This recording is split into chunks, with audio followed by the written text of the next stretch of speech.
Well, hi YouTubers, hi, I'm back with 40 Years of Mills and Boon, and right, it's historical romance, and it's set during the time of the War of the Roses. Now it's quite interesting because I've read this, but I haven't actually reviewed it yet, The White Queen, so it's set around this time, okay? And it's quite funny, okay, because Elizabeth Woodville, well, she's just called the Queen, and she actually features in this, okay? And about King Edward the Sixth of York, okay? And it's interesting because the year is never actually stated, and the Queen's never actually named is Elizabeth Woodville. And if you imagine if you've read The White Queen and it's this Queen, it's quite interesting. So let me start with the blurb. Okay, right. Guy St Edmund, returning warrior, will let nothing stand in the way of his desire. Spoken of only in whispers, with a name that strikes fear into the hearts of his enemies, Guy St Edmund wields his ancient sword like the devil and his charm like a weapon. Confronted with a woman who does not cower before him, he finds his interest is aroused, but Jane Lovett is sworn to another. As soon her engagement is broken by Guy's ruthless intervention, causing a scandal that echoes around the royal court. Forced into marriage, he can't deny that having the desirable Jane at his side, night after night, promises untold pleasures. Right. So, The Devil Claims a Wife by Helen Dickson. That's what the title is.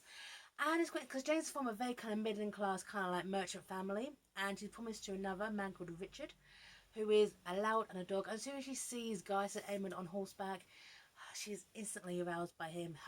He's a demon on horseback kind of thing. And this bit here, right. They said Guy St Edmund was a spawn of Satan. They said he was a tall as a tree and that he could slay a single man with a single stroke of his sword. There were darker tales still in the shadowed past. Rumours that the Guy St Edmund was the despoiler of innocence, that he ate the flesh of his victims, and that he devoured everything in his path. Battle after battle, he led his troops to victory after victory. The knights and hardened warriors granted him the respect and deferred to his opinions. And by the time Jane was 17, he was already a legend in Sherrod Valley. He said he never lost as much as a skirmish. His name was a password for victory, as rumoured that he only had to appear on the horizon for the enemy to turn and flee. Okay. But as soon as Jane sees him, she's intrigued, she's aroused. And this bit here, you know, this is a weird time to get an awakening, if you will. But she had affected him. Jane knew that. Her apprehension increased. Here she was being stared at by a magnetic, thoroughly compelling man, a man whose direct and confident gaze made her heart beat faster. Through that might be a small part due to dread. For a long moment he gazed right into her eyes with a look that blazed heat in them until they glowed like molten coals in his bearded face. They were hard and inscrutable, as if they knew a secret that he had to know. They had known each other forever. It was unsettling by his look, but she could not look away. Oh yeah, a sexual awakening. A sexual awakening. But she promised to Richard, who's a lout, and he is nasty, and he's a wolf in sheep's clothing, and he does this to her when they're going for a walk. Okay? Going for a walk. It's before they're due to be married. Okay? And this bit here is when Richard and him are walking. And you are a witch, Jane. This is what Richard says to her. Have you not cast a spell on me, so I can think of nothing else but you? Will you kiss me to demonstrate your affection for your future husband? Essentially, Richard tries to rape her. He absolutely goes for it, and basically, Guy steps in at the last minute to save his reputation, proving that he's not as bad as everyone kind of appears, but obviously, his reputation does precede him. Okay. And I like the fact, okay, that Guy, even towards Jane, he's actually quite abrupt, okay? And what are your reasons for wanting the wench, apart from the obvious? Heaven forbid your heart's become afflicted and you've fallen for the wench. When has love got anything to do with desire, he returned. Love is consistent. Desire is an honest emotion. At least love is the word given to it by moral bigots. This is a confirmed rake, and I would say bachelor if I didn't know you were looking for a wife. I want Jane Lovett for myself, Guy says stonily. If you're not trying to understand my reasons for this step I'm about to take, I want her, is that reason enough? So after he saves her from being assaulted, he wants her as a mistress. And basically, Guy is a bit of a prick, because Guy has to marry high. He has to marry wealthy. And he's fallen for Jane, but he sees her as a potential mistress. And his actions absolutely destroy Jane. I mean, he has all the position of power in this relationship, and he makes that clear. Okay? And he even asks her, and he actually asks her outside of church. He meets her in church, and he asks her to be his mistress. After saying he'd been assaulted by Richard, who kind of skulks away, she walks him home and all that. Okay? Will you accept my proposal to be my mistress? He asks, sotto voice. You insult me, sir. You will not take me to your bed, nor will you take me by force. I will not be your mistress. You shall, Jane, I swear. How will you do that? Will you command me, as is your right? No, Jane, I ask it. You seem distressed, he remarked, with a tension in her face. Distressed, she wailed. Her colours mounted high in her cheeks and warmed her ears as her temper escalated to unparalleled heights.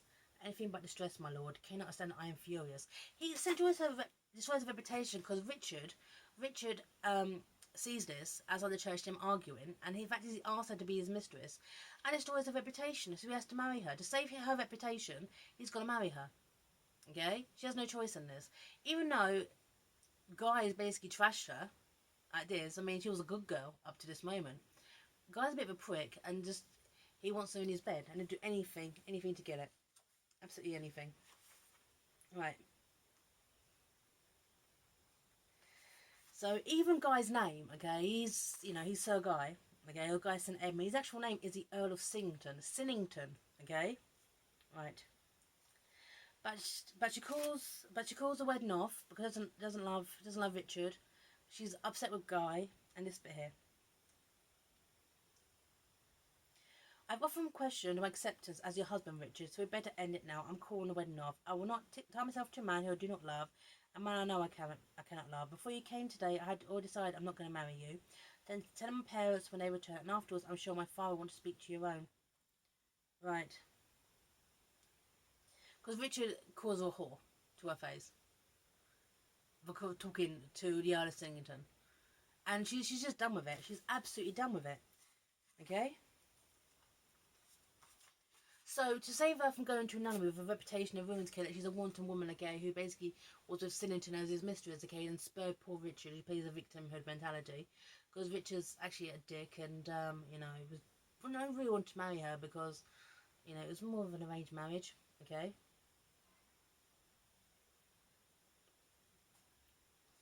Right. This bit here, this bit between Jane's father and Guy,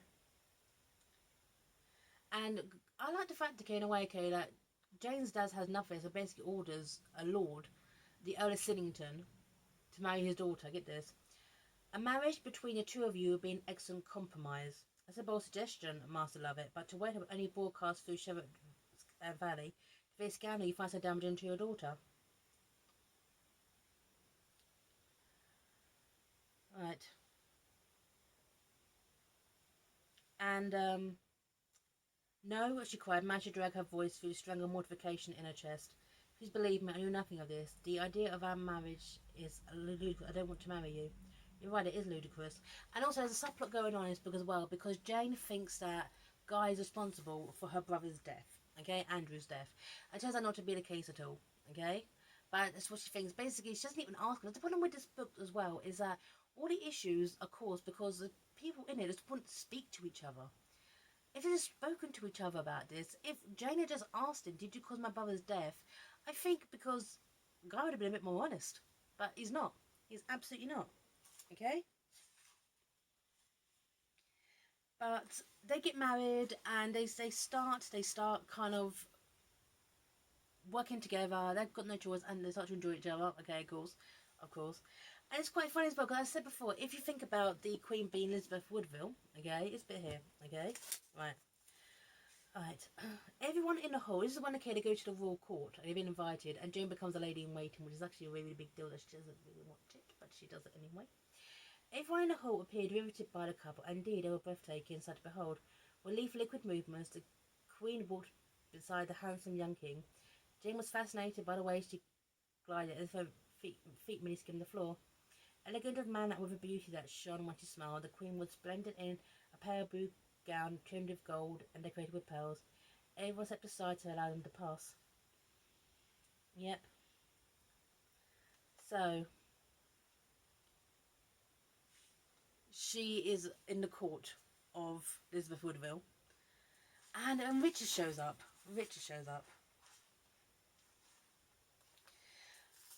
But this is when Jane gets a job as a lady in waiting. Okay.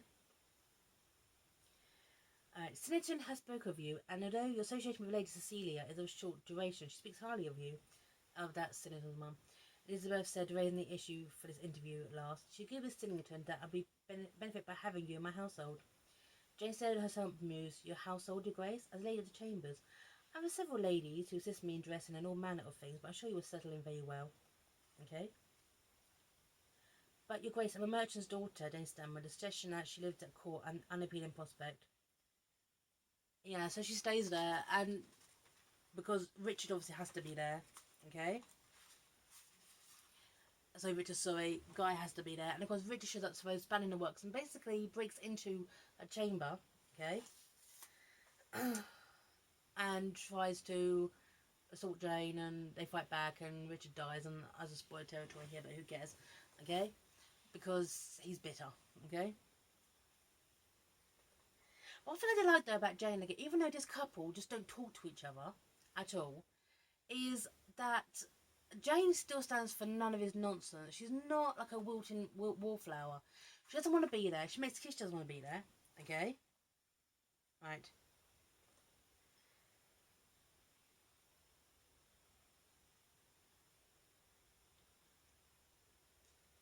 Right.